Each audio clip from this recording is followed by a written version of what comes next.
베드로가 이 말을 할 때 성령이 말씀 듣는 모든 사람에게 내려오시니 베드로와 함께 온 할례 받은 신자들이 이방인들에게 성령을 부어주심으로 말미암아 이는 방언을 말하며 하나님 높임을 들음이로라. 이에 베드로가 이르되 이 사람들이 우리와 같이 성령을 받았으니 너희는 물로 세례를 베풀 그 말이요 하고 명하여 예수 그리스도의 이름으로 세례를 베풀라 하니라. 그들이 베드로에게 며칠 더 머물기를 청하니라.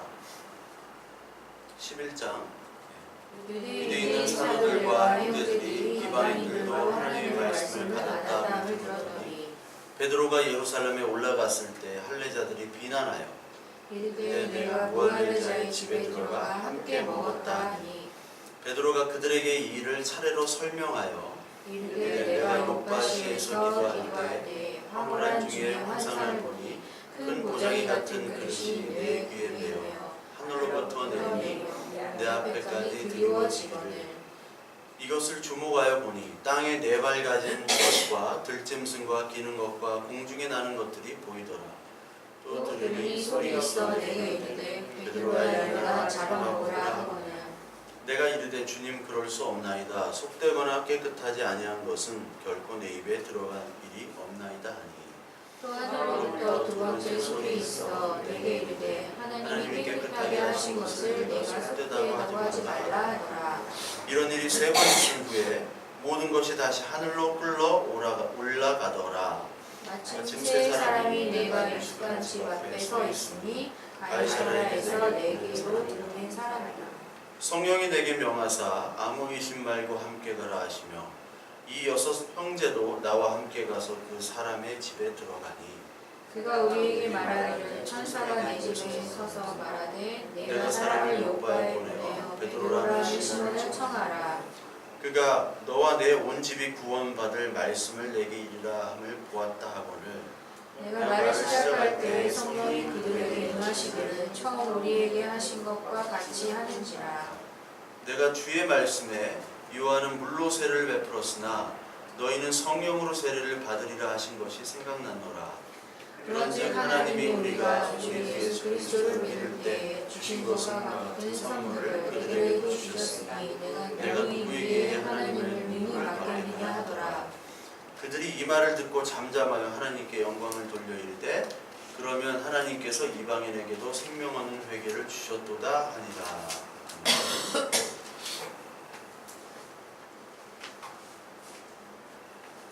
지난 시간에 10장 43절까지 봤을 때 이 고넬료의 집에서 베드로가 설교를 한 후에 이 고넬료가 그 설교 말씀을 다 들었던 것까지가 지난주였죠. 그래서 베드로가 고넬료에게 무슨 얘기를 했냐면 네가 예수 그리스도를 경건하게 믿는 것처럼 이렇게 구제도 하고 기도도 하지만 그 하나님 말씀의 핵심을 다시 베드로가 얘기를 해주고 있는 겁니다. 그래서 베드로가 뭐를 얘기해 주냐면 사흘 만에 다시 살아나는 그 부활을 얘기하고요.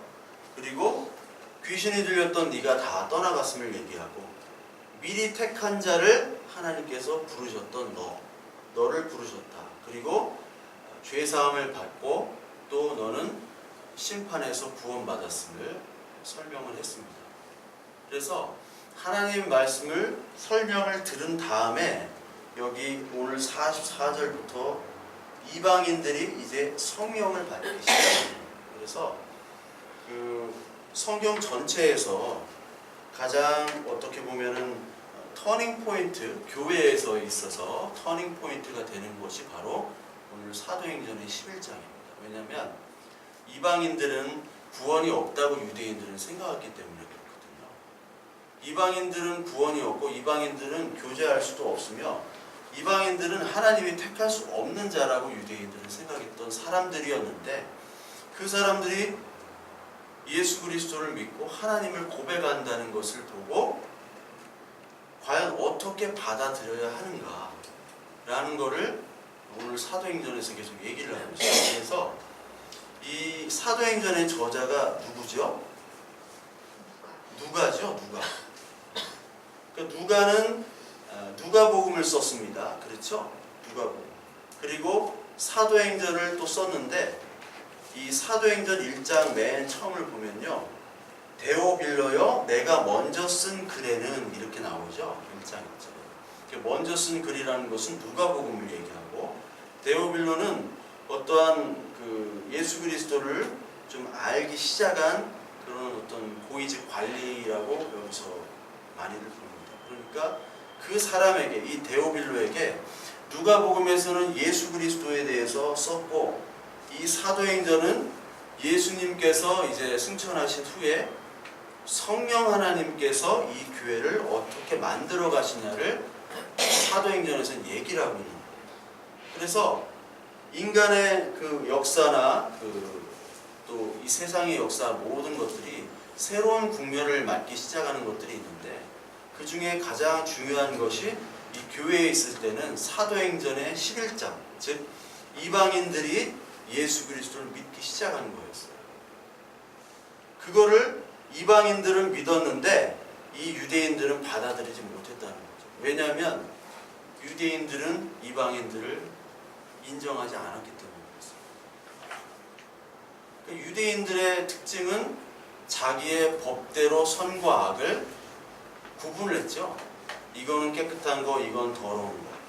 그래서 유대인들은 이방인들에 대한 뿌리 깊은 편견이 있는데 그 편견이 얼마나 깊은지 여러분 갈라디아서 2장 한번 우리 보겠습니다. 갈라디아서 2장 11절을 보시면요. 베드로가 이방인들이 예수 그리스도를 믿기 시작한 것에 대해서 증인이었고 그거를 직접 봤잖아요. 그리고 복음을 전했잖아요. 이방인들에게. 그런데 이 베드로가 갈라디아서 2장 11절부터 14절까지 보시면요. 제가 한번 읽어보겠습니다. 갈라디아서 2장 11절부터 14절. 게바가 안디옥에 이르렀을 때, 게바는 이제 베드로죠. 책망받을 일이 있기로 내가 그를 대면하여 책망하였노라. 야고보에게서 온 어떤 이들이 이르기 전에 게바가 이방인과 함께 먹다가 그들이 오매 그가 할례자들을 두려워하여 떠나 물러가매 남은 유대인들도 그와 같이 외식함으로 바나바도 그들의 외식에 유혹되었느니라. 그러므로 나는 그들이 복음의 진리를 따라 바르게 행하지 아니함을 보고 모든 자 앞에서 게바에게 이르되 내가 유대인으로서 이방인을 따르고 유대인답게 살지 아니하면서 어찌하여 억지로 이방인을 유대인답게 살게 하려 하였느냐. 우리는 본래 유대인이요 이방주인이 아닙니다. 이렇게 쭉 나오죠. 이 이야기가 뭐냐면 바울이 지금 베드로와 바나바를 책망하고 있는 것이죠.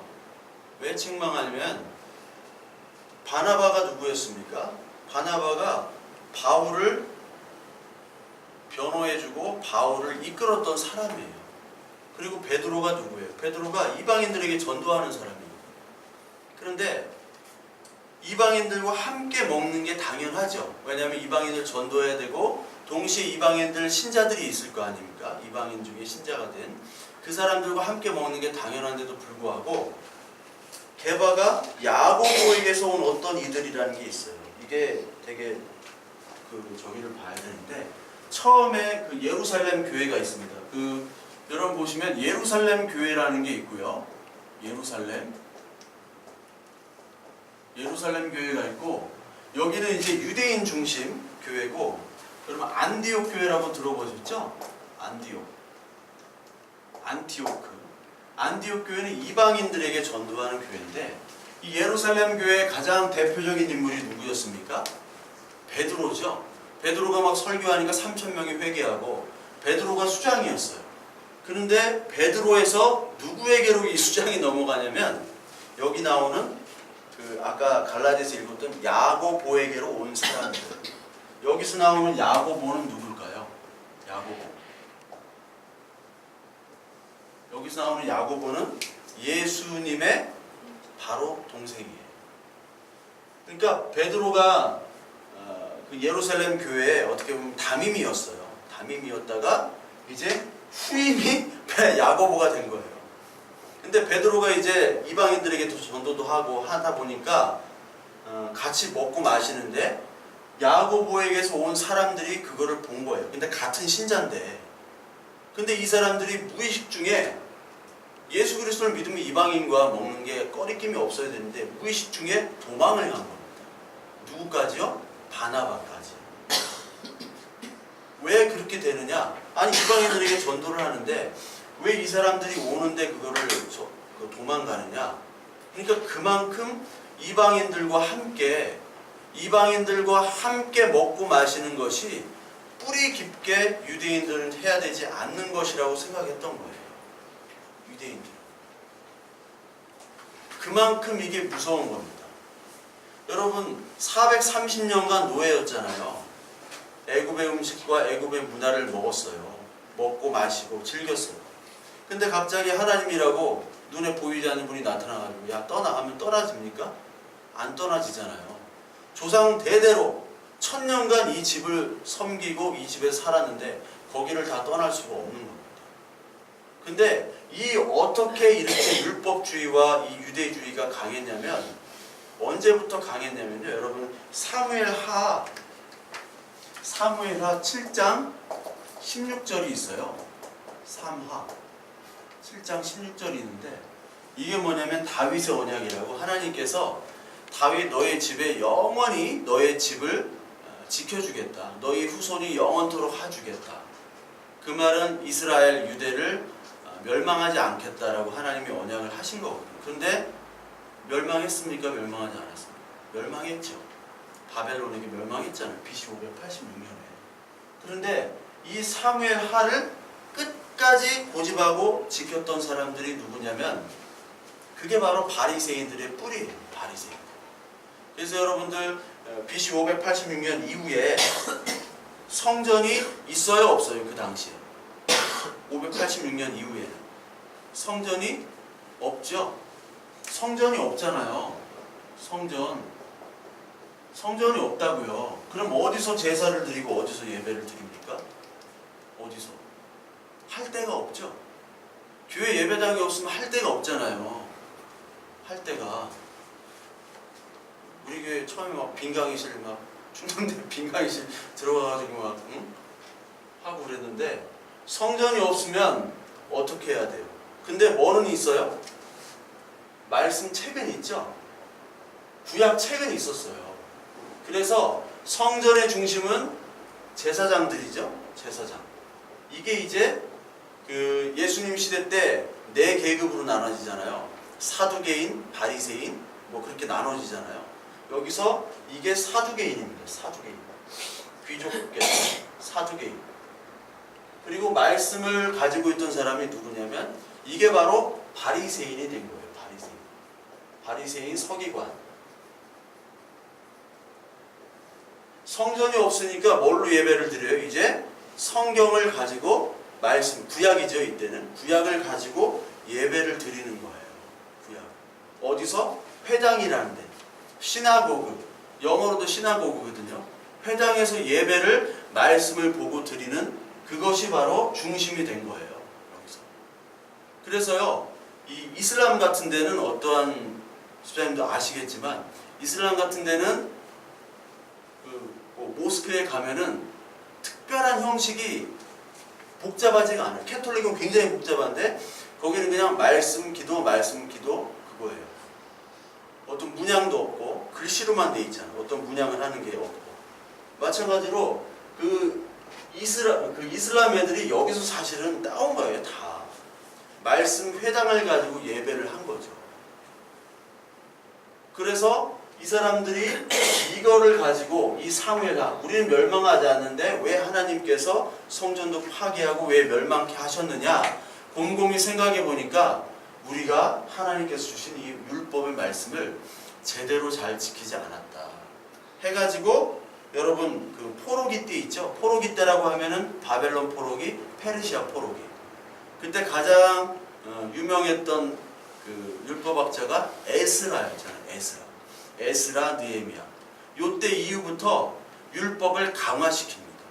강화시켜서 하나님의 이 구약의 율법 말씀 말고도 여러 가지 해라 하지 말라를 붙여가지고 615개를 만들어요.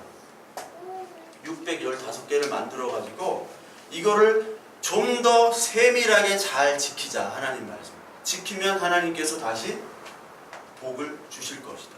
성전도 다시 회복시켜 주시고 포로 이제 풀려나고 그렇게 될 것이다라고 생각했던 사람들이 바로 바리새인들이었어요. 그러니까 이 율법 615가지에 대해서 철저하게 지켰던 사람이 바리새인이었고, 이거를 지키지 못한 사람들은 다 뭘로 보냐면 이방인으로 보는 거예요. 하나님과 관계없는 사람으로 보는 거예요. 615개 잘 지키는 사람은 1등급, 600까지 지키는 사람은 B등급, C등급은 400까지 정도밖에 못 지키는 사람. 우리도 그렇잖아요. 교회에 어떤 교회는 그래요. 연말 교육자 수련회 가요. 이게 한두 교회가 아닌데 수련회 가가지고 헌금, 그리고 뭐 헌금 X, 그리고 또 예배 참석 횟수, 그거에 따라서 A, B, C, D 등급으로 나눠요. 그리고 A 등급에 맞는 전략을 짜는 거죠. D 등급에서 C 등급으로 어떻게 성도를 올리느냐, 그걸 가지고 보고서를 제출하라고 그래요. 네. 그런 거 저도 했어요. 나는 안 했어. 보고서를 뭐든지 안 했어요. 그래가지고 맨날 잘리고 그랬는데, 그게 바로 이들이, 이 율법주의는 다 등급으로 나누는 거예요. 사람을. 그래서 교회에서도 11조 안 하는 사람 발언권 있습니까? 없습니다. 없어요. 어떤 사람이 막 공동회의 같은데 막 발언하면요, 딱 장로님이 딱 마지막 여기 11조나 새벽기도 참석 안 하는 분들은 조용히 하세요. 하나님의 뜻입니다. 하면은 발언을 못해요. 딱 11조도 많이 못하고 새벽기도 안 나오고. 그러니까 등급으로 나누는 것이 바로 율법주의입니다. 자신의 율법에 대해서 철저하게 나눠요. 그게 뿌리 깊은 관습이 되어 있기 때문에 이 베드로와 이 유대인들이 도망을 간 거예요. 무의식 중에. 그래서 바울이 책망을 합니다. 바나바를 책망하고 베드로를 책망해요. 바나바가 누구예요? 바울에겐 스승과 같은, 어떻게 보면 아버지와 같은 존재예요. 위로해주고 포용해주고. 다 바울을 믿지 않았을 때 저 사람은 가짜 회심한 사람이야 했는데 바나바만 위로해주고 그를 변호해주고 했던 사람이에요. 옛날에 그 주기철 목사라고 있죠? 주기철 목사. 주기철 목사의 오산학교 스승이 조만식 장로였어요. 근데 같은 교회였어요. 평양 산정현 교회. 그 평양 산정현 교회가 이제 공산화 때문에 북한이 무너져서 서울에 있습니다. 산정현 교회 남산 밑에 거기 있는데, 그 산정현 교회에서 이 예배 시간이 됐는데도 조만식 장로가 안 왔어. 예배 시간이 늦었어. 우리 교회는 뭐 예배 시간을 지키질 않잖아. 늦었는데 조만식 장로를 뭐라고 막 질책을 한 거예요. 자기 선생님이 한테. 그때 조만식 장로가 예배 끝나고 그 주기철 목사 앞에 무릎 꿇고 눈물로 회개했어요. 예배 시간에 늦었다고. 그러니까 여러분들은 맨날 눈물로 회개해야 돼.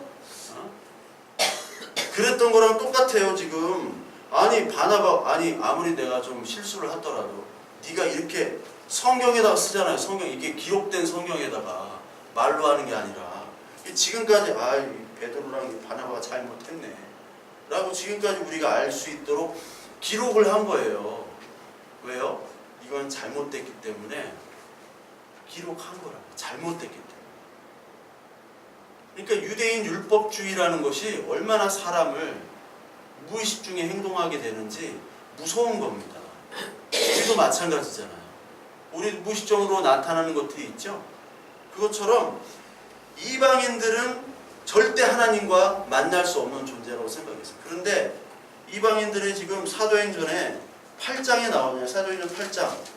여러분 다 잊어버리셨기 때문에 8장에 보니까 사마리아인이 복음을 받죠. 예, 복음을 받고 성령 세례를 받아요. 이따가 성령 세례의 말씀 드리고, 그리고 에디오피아 넷이 있죠. 8장 26절에 여기에서 빌립이 말씀을 가르칠 때 이제 그걸 받고 그 뜻을 알고 이제 세례를 받죠. 이사야서 53장 7절에 나오는 그가 도살자로 가는 양과 같이 끌려갔고 털 깎는 자 앞에 있는 어린 양이 조용한 것 같이 그의 입을 열지 아니하였도다. 이게 과연 누구를 얘기하는 거냐 해서 이거를 알려주잖아요. 그 후에 이제 세례를 받습니다. 그 다음에 오늘 사도행전 10장에 나오는 고넬료가 예수 그리스도의 화평의 복음, 심판, 부활의 말씀을 베드로부터 들은 다음에 어떤 일이 벌어집니까? 오늘 44절 보니까 베드로가 이 말을 할 때 성령이 말씀 듣는 모든 사람들에게 내려오다. 이방인들에게 성령 세례가 이루어졌다. 이따가 성령 세례에 대해서 얘기를 드릴 거예요. 성령 세례가 무엇인가. 그래서 사도행전 1장 8절에 이미 이방인들의 구원을 말씀을 하셨고요. 사마리아 온 땅, 유대 끝 땅까지 복음이 전해질 거다. 그리고 이사야서 42장과 49장에 이미 구약에도 이사야서뿐만 아니라 대표적으로 이사야서를 든 겁니다. 여기에도 하나님께서 이방인들에게도 복음을 전해주신다 하는 것을 보여주고 계세요. 그래서 이사야서 42장 1절 6절을 보면 제가 읽어드릴게요. 내가 붙드는 나의 종 내 마음에 기뻐하는 자 곧 내가 택한 사람을 보라. 내가 나의 영을 그에게 주었음즉 그가 이방의 정의를 베풀리라. 이방에게도 복음을 전하는 거죠. 그리고 나 여호와가 의로 너를 불렀음즉 내가 내 손을 잡아 너로 보호하며 너를 세워 백성의 언약과 이방의 빛이 되게 하리니. 이방에게 하나님께서 복음을 주신다는 겁니다. 이방에. 그래서 하나님께서는 이방인을 어떻게 생각하냐면 유대인들은 이방인을 혈통으로 생각했어요. 혈통에 따라 이방인을 구분했지만 하나님의 구분은 이방인은 예수 그리스도를 아느냐 모르느냐에 따라 이방인이고 아니고예요. 지금 유대인들이 순수 혈통이 어디 있어요? 다 섞였지. 근데 자기들은 순수 혈통이라고 주장하는 거예요. 그래서 요한복음 1장 12절부터 13절까지 하나님의 택하심은 뭐라고 그랬습니까? 영접하지 아니하는 자, 영접하는 자, 곧 그 이름을 믿는 자에게는 하나님의 자녀가 되는 권세를 주셨으니 이는 혈통으로나 육정으로나 사람의 뜻으로 나지 아니하고 오직 하나님께로부터 난 자들이다. 하나님의 택하심은 혈통이 중요한 게 아니에요. 너 돈이 얼마야? 너 아버지 직업이 뭐야? 아버지가 장로야, 목사야, 어머니가 권사야. 이거랑은 전혀 상관이 없어요. 오히려 아버지가 장로, 목사, 권사 안 좋은 것만 보는 거야. 안 좋은 것만. 그래서 그 아들들이 교회를 안 다녀요. 많은 분들이.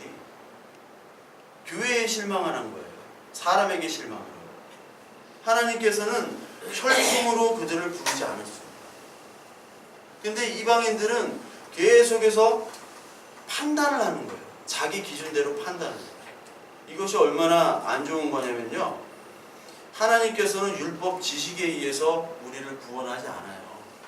그렇죠? 자기들의 전통을 지키는 걸로 구원하지 않습니다. 여러분, 우리가 이 세상에 많은 설교의 말씀들이 있고요. 복음이라고 하는 많은 말씀들이 있는데요.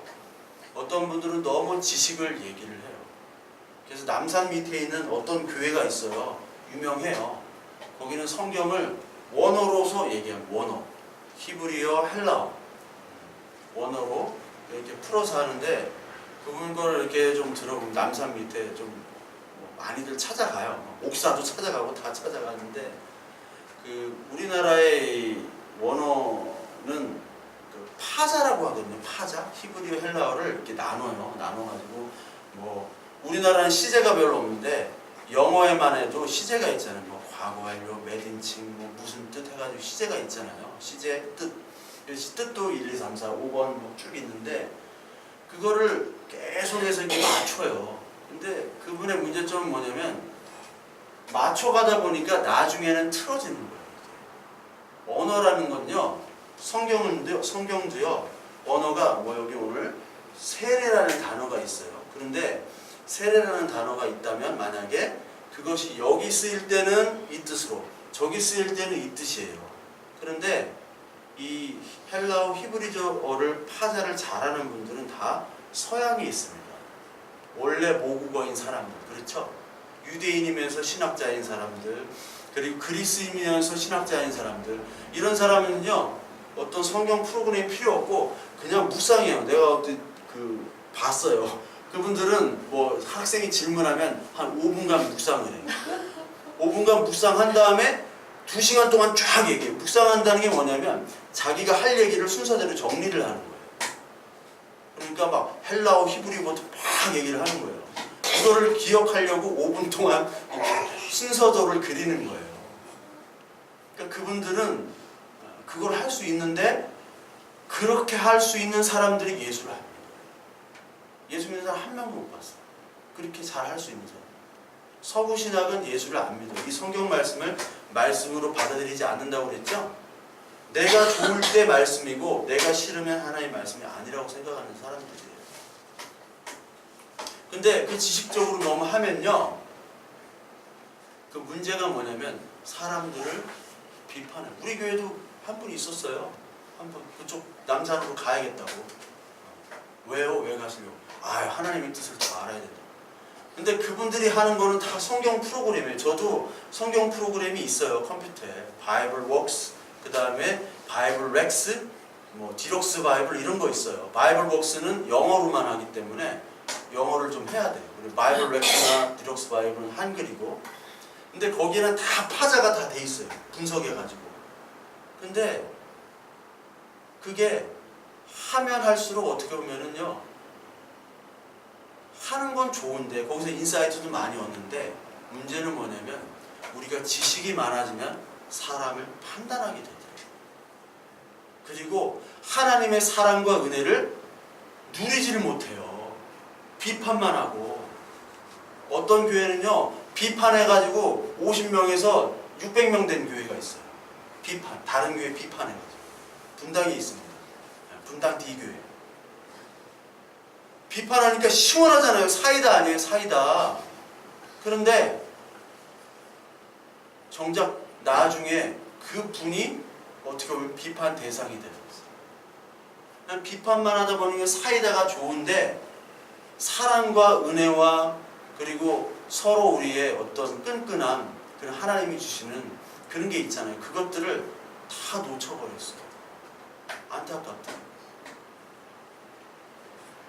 그러니까 비판은 오늘 그 바울이 바나바와 그리고 베드로를 비판했습니다. 당연히 비판해요. 왜냐하면 복음에 거슬리기 때문에, 복음이 아니기 때문에 거기에 대한 비판하지만 우리가 내가 최고다, 내가 잘하고 있다, 나의 관점으로 하나님의 말씀과 사람까지 다 잣대질하는 거예요.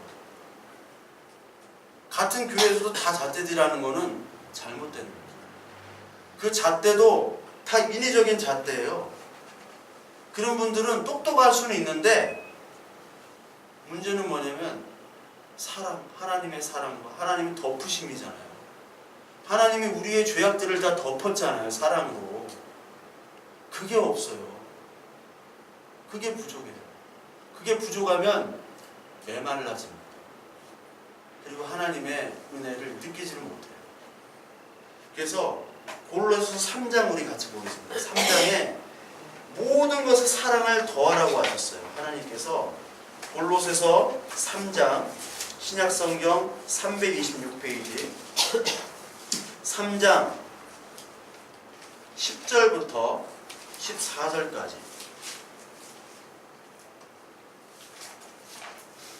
자, 읽겠습니다. 새 사람을 입었으니 이는 자기를 창조하신 이의 형상을 따라 지식에까지 새롭게 하심을 입은 자니라. 이게 바로 새롭게 하시고 자기를 창조하신 형상에 따라 새롭게 입겠다는 것이 바로 이게 성령 세례예요. 어떻게 보면 새 마음을 갖게 해준.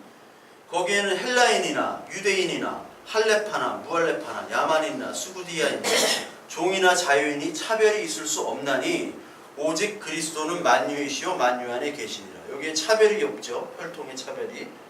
그러므로 너희는 하나님의 택하사 거룩하고 사랑받는 자처럼 긍휼과 자비와 겸손과 온유와 오래 참음의 옷을 입고 누가 누구에게 불만이 있거든 서로 용납하여 피차 용서하되 주께서 너희를 용서하신 것 같이 너희도 그리하고 이 모든 것 위에 사랑을 더하라. 이는 온전히 매는 띠니라. 우리가 하나님의 말씀으로 비판도 해야 됩니다. 당연히 해야 됩니다. 근데 그 위에 가장 중요한 것은 사랑을 덮어야 되는 거죠. 사랑. 그를 책망할 때도 사랑으로 책망해야 돼요. 그를 나무랄 때도 하나님의 사랑, 하나님께서 나를 먼저, 죄인인 나를 먼저 용서해 주신 그 하나님을 생각하며 그에게 말씀으로 책망을 해야 돼요. 근데 어떤 분들은 비판하는 것보다는 하나님의 말씀에 근거한 것이 아니라 자기의 생각과 철학과 기준으로 막 독서를 하는 분들이 있어요. 그건 옳지 않습니다. 우리가 11조도 사실 없잖아요. 구약의 법이고 하나님 완성하신 거잖아요. 11조도. 근데 11조 없다고 막 비판하는 분인데 그분은 어떻게 보면은 11조를 헌금 자체를 이제 안 해요. 그런 분이 있어요. 헌금 자체. 여러분 제가 옛날에도 말했죠. 11조나 이런 모든 여기 나오는 헌금들, 우리 한국교회에 있는 많은 헌금들은 다 예수 그리스도가 완성을 하셨습니다. 그렇죠?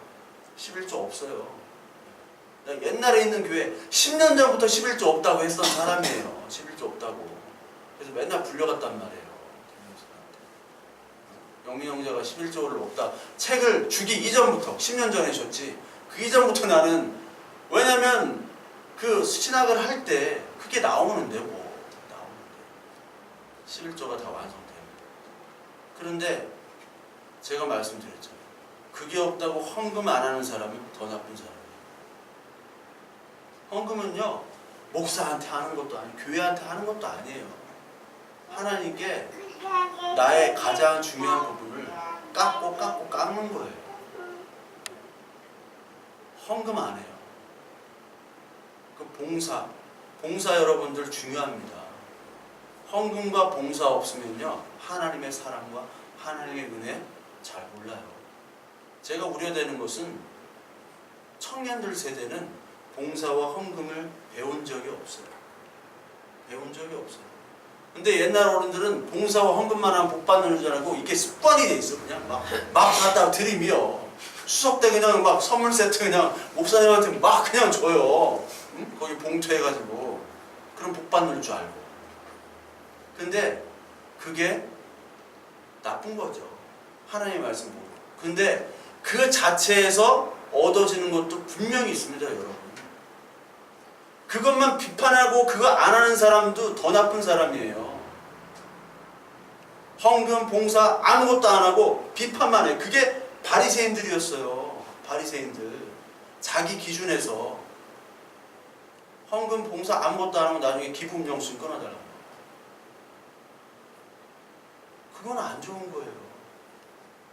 바리새인들이 누가복음 11장 46절에 예수님께서 정확하게 얘기합니다. 바리새인들이 가만히 앉아가지고 사람 비판하는 데 있는 그 바리새인의 특징을 얘기하세요. 그 누가복음 11장 46절부터 52절 보면 화 있을진저 또 너희 율법 교사여 지기 어려운 짐을 사람에게 지우고 너희는 한 손가락도 이 짐에 대지 않는도다. 바리새인은 딱 뒷짐 짓고 딱 저것들 저거 옛날에 열심히 안 해가지고 저렇게 힘든 일 하는구나. 율법 잘 지키고 나처럼 했으면은 하나님 복 주셔가지고 무거운 짐 안 지고 다녀도 되는데 하면서 비판하고 판단하는 거예요. 화 있을진저 너희는 선지자들의 무덤을 만든도다. 그들을 죽인 자도 너희 조상들이도다. 계속해서 비판만 하는 겁니다. 자기의 율법의 지식 차별을 하는 거예요. 근데 예수님은 차별을 하지 않으셨죠. 오히려 죄인과 세린과 이런 사람들과 어울리셨어요. 그래서 로마서 10장 12절부터 13절까지 보시면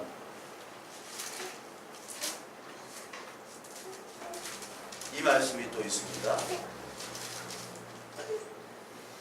성경에 이르되 누구든지 그를 믿는 자는 부끄러움을 당하지 아니하리라 하니 유대인이나 헬라인이나 차별이 없음이라.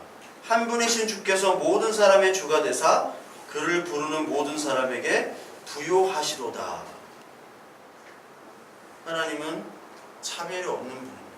그렇기 때문에 우리도 역시 차별을 해서는 안 되죠.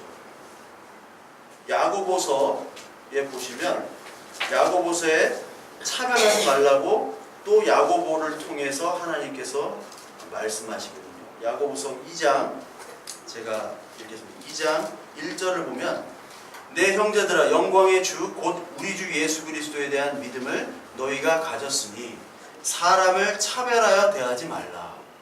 만일 너희 회당에 금가락지를 끼고 아름다운 옷을 입은 사람이 들어오고 또 남루한 옷을 입은 가난한 사람이 들어올 때 너희가 아름다운 옷을 입은 자를 눈여겨보고 말하되 여기 좋은 자리에 앉으소서 하고 또 가난한 자에게 말하되 너는 거기 서 있든지 내 발등상에 아래에 앉으라 하면 너희끼리 서로 차별하며 악한 생각으로 판단하는 자가 되는 것 아니냐. 내 사랑하는 형제들아 들을지어다. 하나님이 세상에서 가난한 자를 택하사 믿음에 부요하게 하시고 또 자기를 사랑하는 자들에게 약속하신 나라를 상속으로 받게 하지 아니하셨느냐.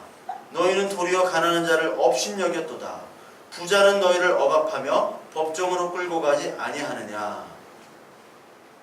이 세상은 하나님의 힘이 아닌 내 힘으로 이 세상을 살려고 하는 부자들의 세상이잖아요. 그 부자들의 세상에 진짜 만유의 모든 것을 가지고 계시고 모든 것을 다 하실 수 있는 부유하신 예수님이 가난한 자로 오셨다는 거예요. 이게 복음의 역설입니다. 이게 이해가 돼야 돼요. 아니 그 모든 것에 부유한 하나님이 어떻게 가난한 자로 오셨는가. 그리고 죄인이 돼서 처참한 모습으로 우리를 위해 죽으셨다. 이게 믿어지면 이게 성령 세례를 받는 겁니다. 성령 세례. 그래서요 오늘 얘기하려고 하는 거는 결국은 성령 세례예요. 성령 세례. 이게 하나님의 뜻이고 하나님의 말씀인데 이 하나님의 뜻을 알려면 말씀을 들어야 됩니다. 이디오피아 내시가 하나님의 말씀을 봐도 모르는 거예요. 그거를 빌립을 통해서 알려주셨고요.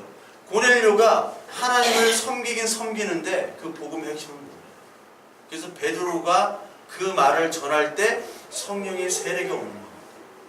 하나님의 뜻은 모든 사람에게 하나님의 복음을 전하는 것인데 그게 오늘 이 사도행전에 볼 때 고넬료의 환상, 베드로의 환상들이 있죠. 그리고 하나님의 말씀이 있어요. 또 하나님의 말씀이 있습니다. 그리고 이적이 있습니다. 이적. 이 모든 것들을 사실 사용하셔서 하나님이 말씀을 하고 계시는 거예요. 근데 가장 중요한 건 뭐 환상도 보고 하나님의 음성도 듣고 그런 분들이 많이 있습니다. 우리 교회도 있고. 그런데 가장 중요한 건 뭐겠어요? 하나님의 말씀이겠죠. 꿈에 하나님의 음성이 들렸대요. 이런 사업을 해라. 100번 들렸어. 100일 동안 계속. 그러면 진짜인가 보다. 야, 너는 이 형제와 결혼해라. 너는 이 자매랑 결혼해라. 뭐 그런 것들을 하면 하나님이 이거 주신 건가 하고 환상이나 아니면 우리들의 발견되는 이적들이 있죠. 근데 그 모든 이적들이 뭐와 합쳐야 되냐면 이 말씀과 맞아야 되는 거예요. 아무리 네 가진 재산 1000억을 아둘람 교회에 바쳐라 이렇게 1000번이 왔다 하더라도 이 바치는 것과 하나님의 말씀과 관계가 있어요? 없어요? 관계는 없다고요.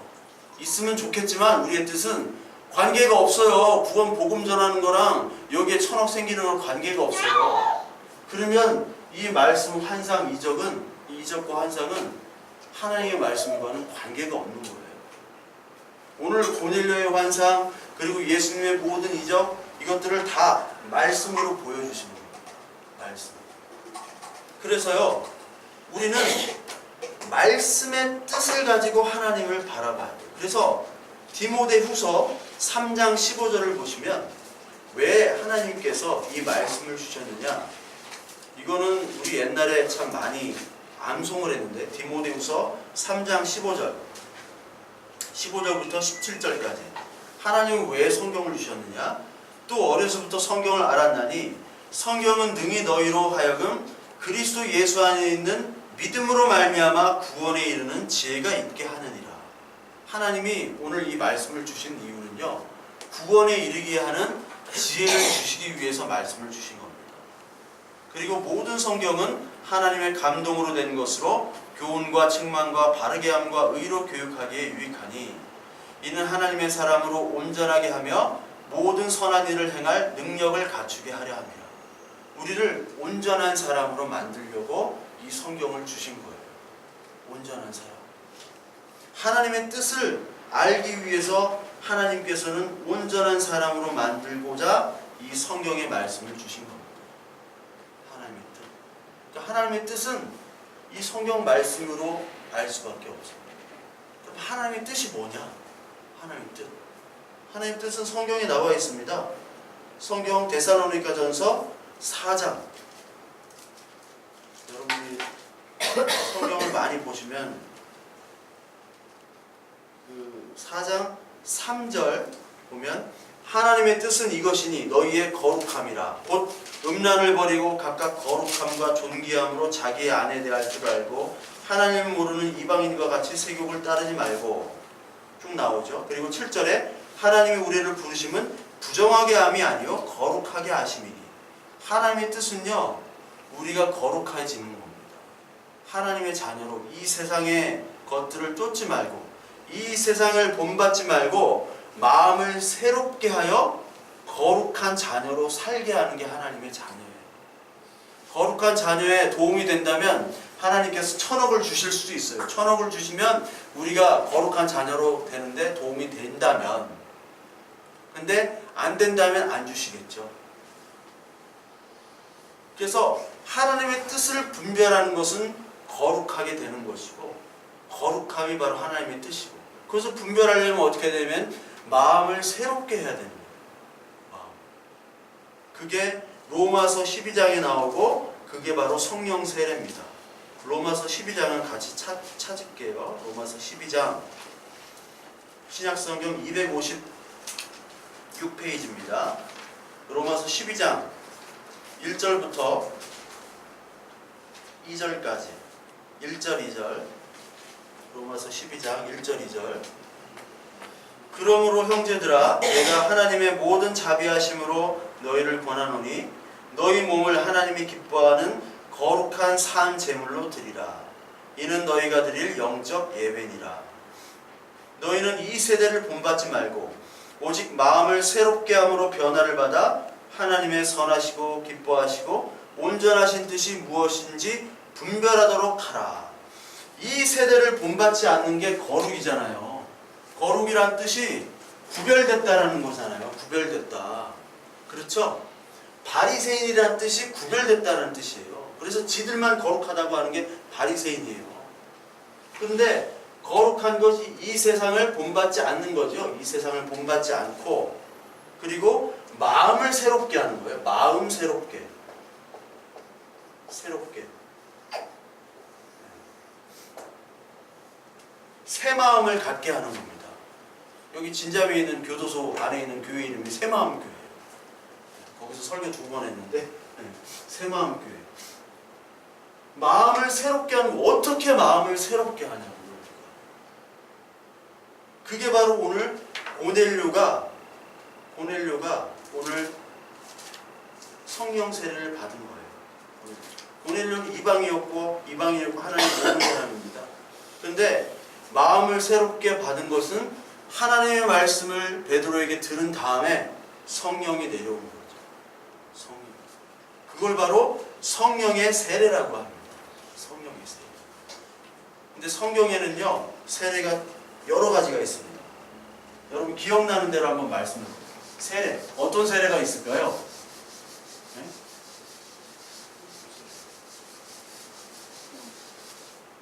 쉽게 우리가 물 세례가 있죠? 물로. 세례는 논산훈련소 가면 다 받아요. 네. 다 받아요. 물 세례. 그리고 또 아까 얘기한 성령 세례. 성령 세례가 있고요. 그 다음에 물이 있으면 뭐가 있어야 돼? 불이 있어야 돼요. 불 세례. 불 세례 받는다고 하잖아요. 불이 있습니다. 물 세례, 불 세례, 성령 세례. 그리고 또 하나가 뭐 있는데 요한의 세례. 요한의 세례가 있습니다. 사도행전 19장을 한번 보겠습니다. 사도행전 19장. 사도행전 19장 1절. 19장 1절. 아볼로가 고린도에 있을 때 바울이 윗지방으로 다녀 에베소에 와서 어떤 제자를 만나 이르되 너희가 믿을 때 성령을 받았느냐? 이르되 아니라 우리는 성령의 계심도 듣지 못하였노라.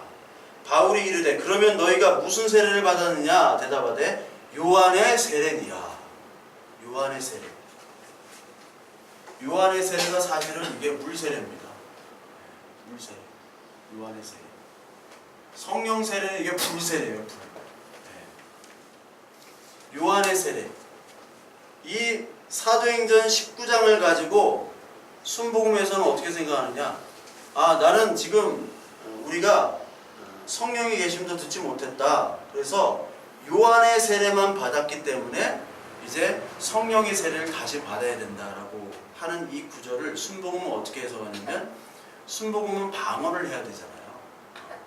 세례를 받은 그 성령 세례를 방언으로 얘기합니다. 그래서 방언을 받지 못하면 성령 세례를 받지 못하고 아직까지 여기에 머무른다고 얘기를 해요. 그래서 방언이 터지면 이게 세컨 블레싱입니다.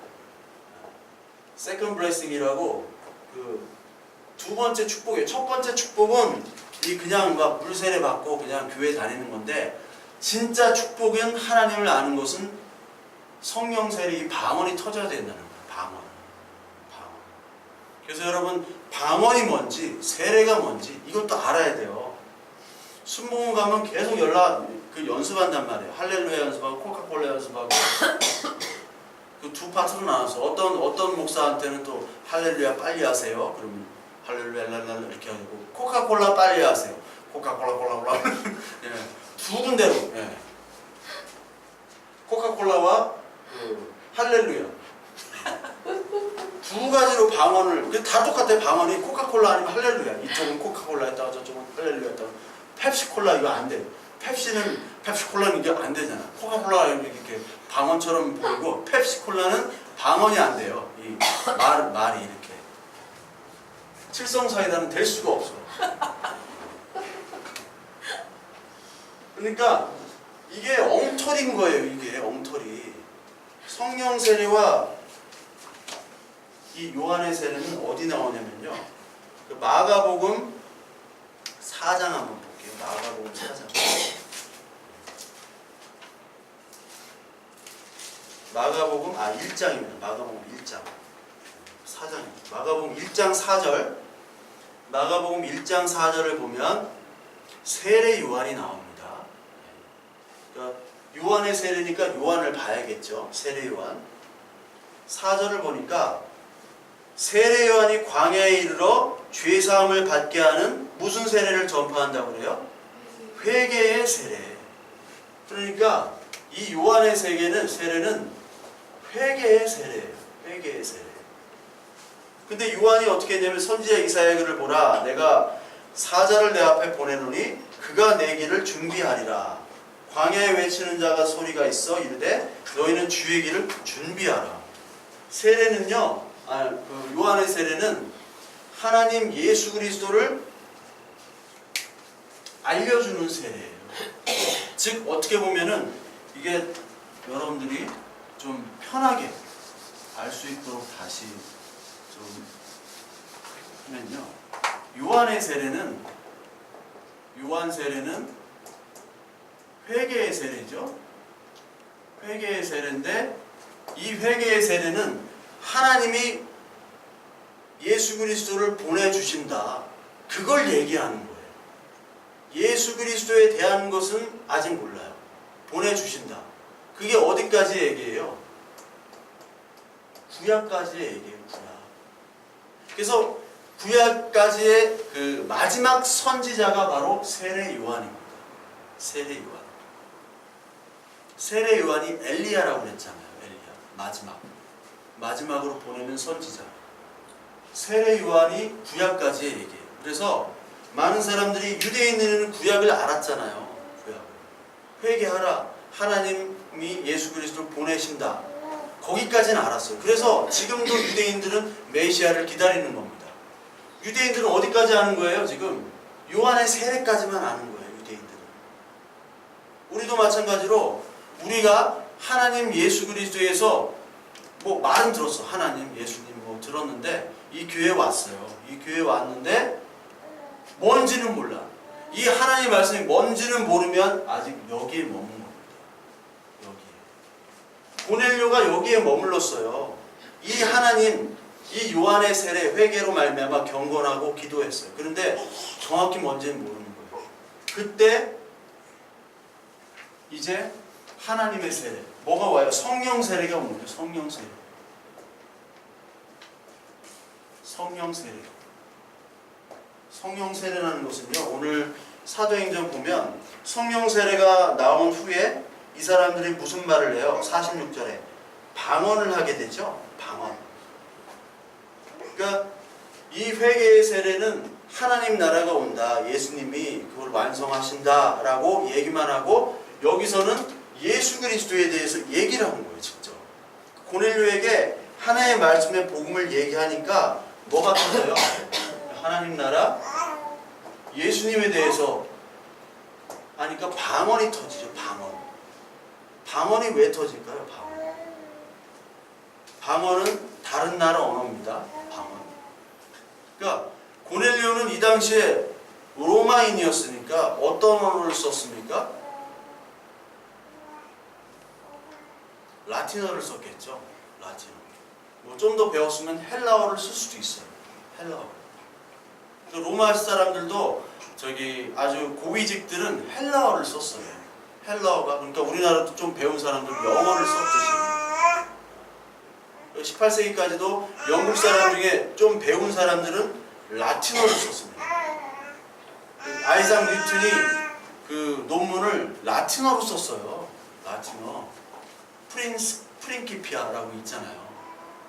모르시나? 네. 하여튼 그 라틴어로 지금 하나님의 복음을 얘기하고 있는 거예요. 이 가족들이 라틴어. 베드로가 아마 통역을 통해서 이렇게 했을 거예요. 아마 베드로는 라틴어를 모르니까 헬라어도 모르고 보기만 적었으니까.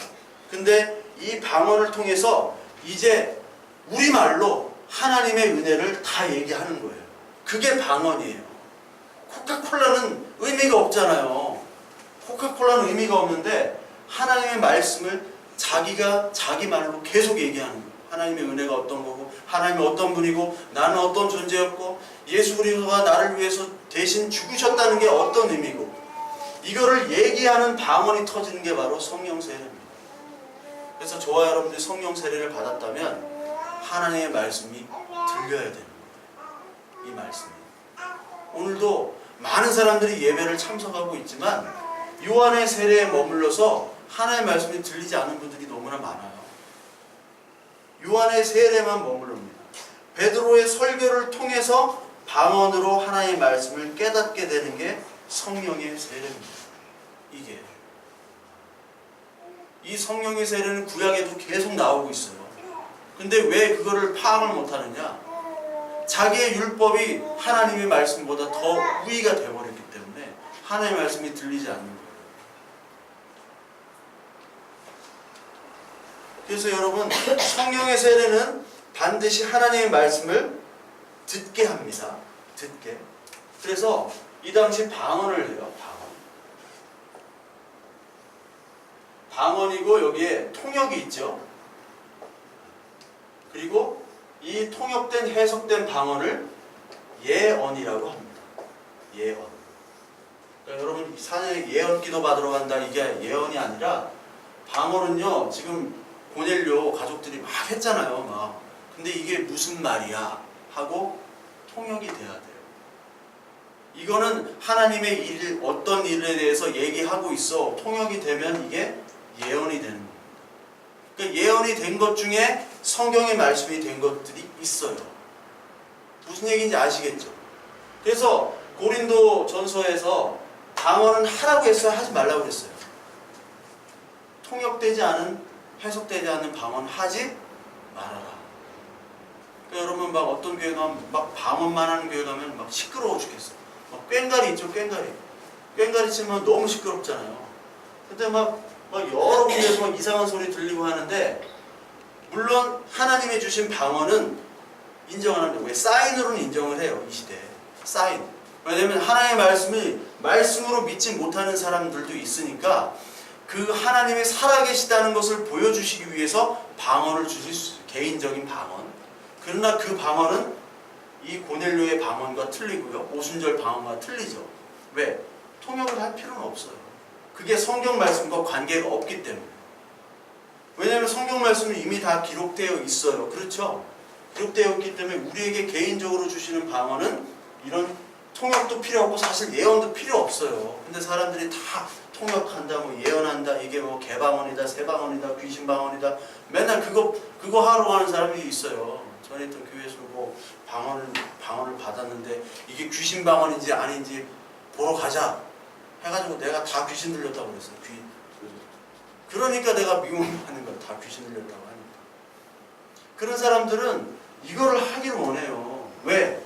이게 세컨 블레싱으로 아니까. 하나님의 축복으로 아니까. 이거를 받으면 내가 등급이 업그레이드 된다고 생각해요. 업그레이드 된다. 그래서 나는 방언할 수 있는 사람이니까 너보다 신앙생활도 더 잘하고 하나님이 더 사랑하는 사람이고 내가 하는 말이 너보다 더 신빙성이 있어. 뭐가 신빙성이 있어요? 귀신 들린 사람인데. 정신병원에 가야 돼, 그런 사람들은. 그러니까 이 방언은 하나님의 말씀을 전해주는 방언이에요. 이게 바로 할례로부터 시작합니다. 이 세례는 구약시대에 뭐예요? 할례잖아요, 할례. 그래서 다음 시간에는 이 할례와 세례에 대해서 창세기 15장까지 다시 갈 거예요. 재미는 좀 없겠지만. 근데 여러분들 재미로 이 말씀을 들어서는 안 돼요. 막 사이다처럼 맨날 막 재밌게 까. 유튜브 가면 재밌게 까는 사람들, 뭐 정치, 뭐 사회 비평하는 사람 얼마나 사이다예요. 근데 우리는 지금 예배하는 거예요. 까는 게 중요한 게 아니라 재밌고 웃고 즐기고 막 시원하고 그게 중요한 게 아니라 제가 늘 말씀드렸잖아요. 교회는 여러분들이 다 목회자가 되죠. 목회자는 어디 가서도 이 성경 말씀을 통해서 이 성경 말씀이 무슨 말씀인지를 깨닫고 알아야 된다는 거예요. 그래서 어떤 분들은 사이다 막 하는 분들은 자기가 사이다를 할 수 있는 본문만 찾아요, 여러분. 진짜 맨날 그 창세기하는 맨날 창세기만 하고 솔직히 여러분 사도행전 하기 힘듭니다. 뭐 사이다 할 게 없어 그냥. 에? 요한계시록은 사이다 할 게 너무 많아. 에? 요한계시록은 너무 많아. 근데 여러분 욥기 이거 설교 아무나 못해. 시편 설교 엄두도 못 내요. 진짜로. 시편 설교는 엄두도 못 내요. 여러분 에스겔서 막 예레미야 50몇 장씩 하는데 이거 어떻게 할 거야? 이런 거 해봐. 예배 안 온단 말이에요. 이런 거 하면. 그런데 목회자는 욕먹으면서 해야 되는 게 뭐냐면 내가 원하는 말을 아니라 여러분들이 하나님을 만나려면 이 말씀을 전체적으로 다 알아야 되기 때문에 싫은 것도 해야 되고 내가 좀 하기 싫은 것도 해야 돼. 나 사도행전 하기 싫어집니다. 할 말이 없어 이거. 에? 할 말이 없어요. 나도 사이다처럼 막 하고 싶어 막. 응? 근데 그게 바로 죄예요. 하나님이 그러실 거예요. 네가 하나님 되려고 하냐?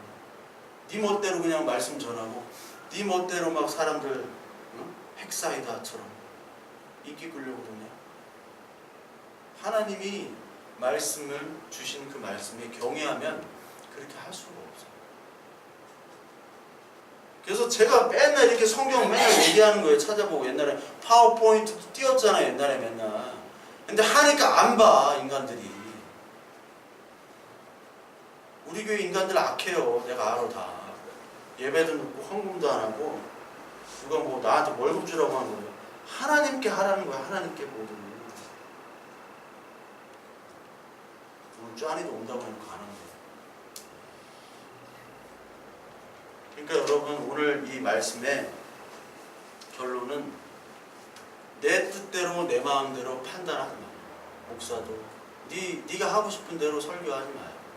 여러분들도 내가 뭘 좀 했다고 그걸 판단하고 내가 좀 뭘 안다고 판단하는 것 자체 사람을 평가하고 잣대로 등급 제고하는 게 얼마나 큰 죄인지. 왜? 하나님이 너희를 살리셨기 때문에. 죄인이었던 너희를 살렸는데 죄인이 어떻게 죄인을 평가해요? 단 복음에서만 여러분 비판을 해야 돼요. 복음. 저거는 잘못됐다라고 얘기를 합니다. 그러나 그 잘못됐다고 얘기할 때도 하나님의 사랑으로 해야 되는 것이죠. 그래야만이 하나님의 사랑과 은혜를 누릴 수 있어요. 자기 지식으로만 판단하면요 누릴 수 없어요. 그래서 자기 지식으로 열심히 가르치고 막 뛰어난 그런 분들이 다 보면요 서로 싸우고 막 그래요. 자기 잘난 사람끼리 만나서 얘기하고 토론하니까 토론이 사람을 살리지 않습니다. 지식 자랑이 사람을 살리지 않아요. 하나님의 마음, 하나님의 뜻 그것을 가지고 사랑으로 덮을 때 사람이 살아나는 겁니다. 오늘 고넬료가 이 하나님의 말씀을 듣고 성령의 세례를 받았습니다. 그 받을 때 많은 사람들이 의심했어요.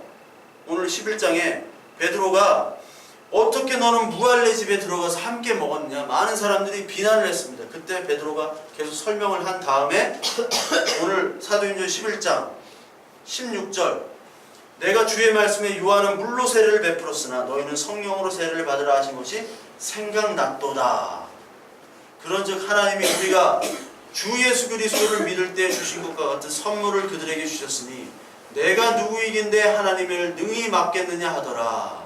그 말을 듣고 잠잠하여 하나님께 영광을 돌려 이르되 하나님께서 이방인에게 생명 얻는 회개를 주셨도다. 하나님의 말씀을 깨달으면요 뭐 해야 돼요? 입을 닫고 잠잠해야 됩니다. 네, 입을 닫고 너희가 누구이긴데 하나님의 일을 막느냐? 잠잠해라. 하나님을 찬양해. 하나님을 조금 알았다고 하는 사람이 막 떠들고 다녀. 막 이렇게. 뻐꾸기 형님 같아요. 네. 봉천동 아가리 뻐꾸기 형님 이런 사람들 뭘 좀 알았다고 하면 막 떠들고 돌아다녀요. 내가 좀 경험했다 막 간증하러 돌아다녀요. 그게 아니라 하나님이 이를 깨닫게 되면요 사실은 입이 닫아져야 됩니다. 입을 막는 거예요. 하나님이. 바울이 눈에 빛이 떨어지고 하나님의 은혜를 받았을 때 먹지도 못하고 보지도 못하고 그리고 14년간 아라비아 광야로 갔다고 하잖아요. 근데 우리는 그게 없어요. 무술영화 보면 소림사 가면 뭐부터 해요? 물부터 기르고 밥부터 줘요. 10년 동안 무술 안 가르치고 그걸 견딘 사람만 이제 무술이 시작되는 거예요. 근데 우리의 분위기, 우리 특히 한국의 분위기는 빨리빨리잖아요. 무조건. 저도 완전 엉터리예요. 제가 신학교 들어가자마자 목사가 됐어요. 전도사가 되고 한 4년 만에 목사가 됐어요. 이게 말이 안 되는 거예요.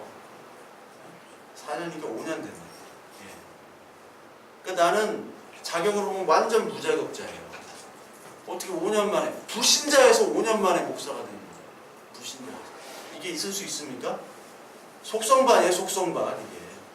근데 하나님이 일은 어떻게 보면은 우리에게 있어서 너무 쉽게 되는 게 아닙니다. 우리는 너무 쉽게 뭘 하려고 해요. 잠잠하지 못해요. 하나님의 일을 깨닫고 하나님이 이를 우리의 판단, 우리의 지성, 우리의 가지고 있는 알량한 지식으로 하나님의 일을 판단하지 말길 바랍니다. 그리고 사람을 하나님이 우리를 차별하지 않으셨던 것처럼 사람을 차별하지 않아야 돼요. 그리고 오늘 하나님이 이방인에게도 이런 세례를 주셨던 것처럼 정말 저 사람은 하나님의 구원을 받지 못한 사람이야 이렇게 우리가 판단할 수도 없고요. 하나님이 그를 받을 수 있는 겁니다. 오직 하나님 앞에 잠잠하고 하나님의 일을 경외하는 저와 여러분들 한 주간 되시고요. 그리고 성경 말씀 여러분들 많이 읽으시기 바랍니다. 오늘 얘기한 성경 구절만 읽어도 여러분들 많이 도움이 되실 거예요. 그래서 한 주간 성경 말씀을 좀 많이 묵상하는 저와 여러분들 됐으면 합니다. 다음 시간에는 이제 좀 성령 세례에 대해서 또 다음 시간에 이어서 얘기를 드릴 겁니다. 왜냐하면 성령 세례는 굉장히 중요한 주제이기 때문에 성경 전체에서 성령 세례에 대한 것이 굉장히 중요합니다. 그래서 그것들을 다음 시간에 이제 말씀을 드리도록 하겠습니다. 은혜로다 우리 찬양하고 기도하고 예배 마치겠습니다. 시작됐네.